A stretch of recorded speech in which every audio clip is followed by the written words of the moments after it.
Thank you, Yanis. Thank you to the economists for the invitation. I think this is a very interesting panel.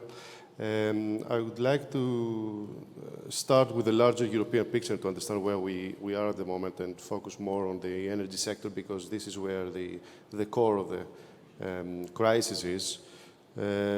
I think that the EU, for a very long period of time, the way it has handled its presence in the geopolitical arena, it has created many deficiencies in the lack of common foreign policy, the lack of common defense policy, but also on the economic level. The full economic integration is something that should have happened much earlier, and these deficiencies had their reflection on certain very important sectors of the economy, energy being one of them, one of the most crucial one of them. What we've seen is that different EU countries, especially the larger ones, have followed different paths, and this has been a disadvantage in order for the integration of the single energy market to be completed, to be fulfilled. And of course, at the same time, I think Europe should have been more ambitious in terms of a plan for full breaking away from fossil fuels and thus from its dependency from external providers. And of course, the most obvious example here is Russia and the war that's taking place and this aggression from Russia that we are now all paying a very high price for it. Now, this is what's happened in the past. This is what's happened in the years before this current crisis. What's happening now, I think on a more positive note, I think the RRF has been and is the very first important positive step towards this integration that I talked just a moment ago. It's a very pro-expansionary, pro-growth, in the essence of it, a very pro-European, I think, tool that we fully support. It is an instrument for cohesion between and within, and this is important for us, for Greece, member states, and for recovering and developing our economies from the current crisis of COVID and now the energy crisis. And at the same time, now we have a new instrument, which is REpowerEU, which is the next positive step. I would have expected it, to be honest, to be more ambitious.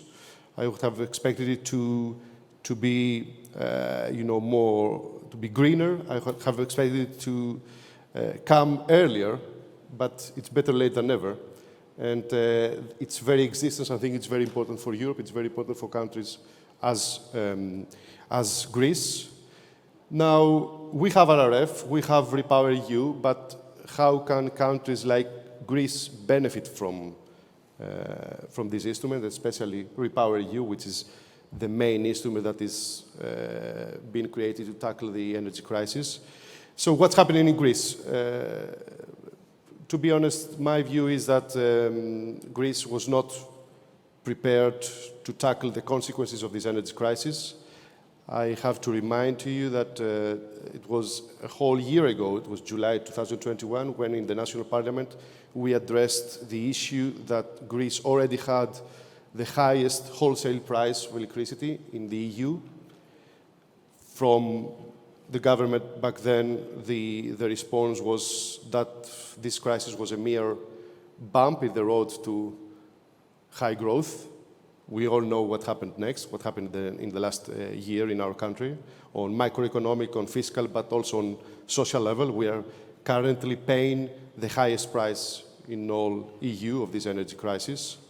So, given this situation, let's look a bit more specifically in a couple of minutes. Yanis, I will try to be very brief, on how we can benefit from REpowerEU, this new instrument, which I think is very, very important. What are the main priorities of this instrument? 4 main topics, 4 main areas that have been identified by the Commission. Energy efficiency first. Energy efficiency is very important for Greece, but at the same time, I have to say, how can Greece follow the European strategy on energy efficiency when all the relevant projects have been frozen. I have to remind you that Execonomo 2020 has only paid 15% of its beneficiary.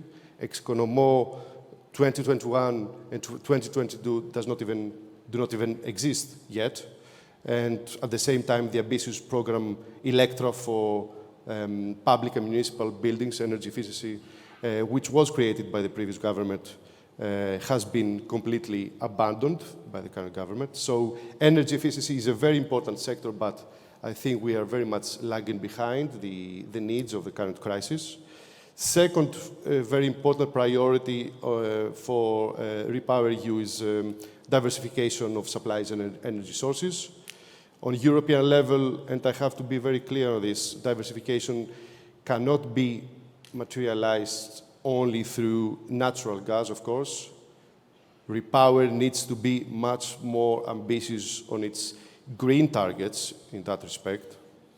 But on a national level, here in Greece, can Greece follow the strategy on diversification when the current government has followed the unrealistic and dangerous strategy of delignitalization without any strategy, which after 3 years it had to be withdrawn by the same government? That happened only just in April.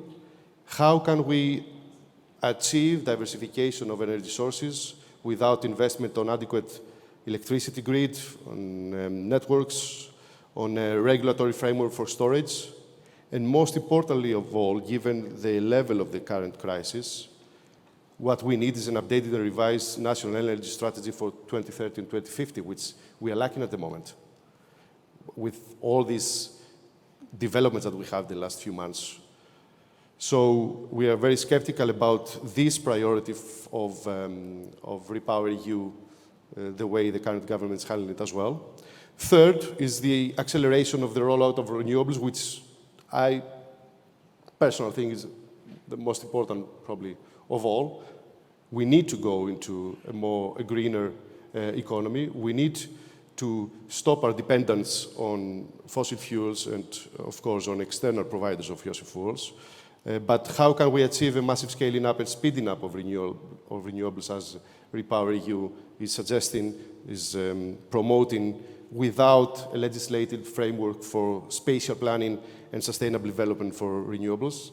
This was introduced by the previous government in spring 2019, but it hasn't been completed in the last 3 years. And the fourth priority is the smart investment, according to REpowerEU. Greece could benefit from an additional funding of 7 to 8 billion euros, which with the leverage could exceed 10 billion. But the list of projects that will be funded by this additional funding has not been published yet. What we are reading on the papers is that 7 out of the 15 projects proposed by Greece, by the Greek government, are natural gas projects. This will not make the economy greener. This will not move us away from the dependency from fossil fuels and from external providers. So we need a revision of this plan if we want to be ambitious about REpowerEU. Just to sum up, Yannis, we are very hopeful about REpowerEU. We think it's a very important funding tool that needs to succeed on a European and also on national level. But given the unprecedented and the extreme circumstances that we are currently facing, we are very skeptical about the way the current government is planning to implement it. And I tried to give a few examples on the key priorities and where this skepticism comes from. We need to serve the current needs for the transformation of the Greek economy. We cannot afford to have another round of business as usual funding exploitation. This is a very crucial moment for the Greek economy. REpowerEU is here, RRF is here. We need to make the most of it and not just use it as we used such tools in the past. This is, for us, very important.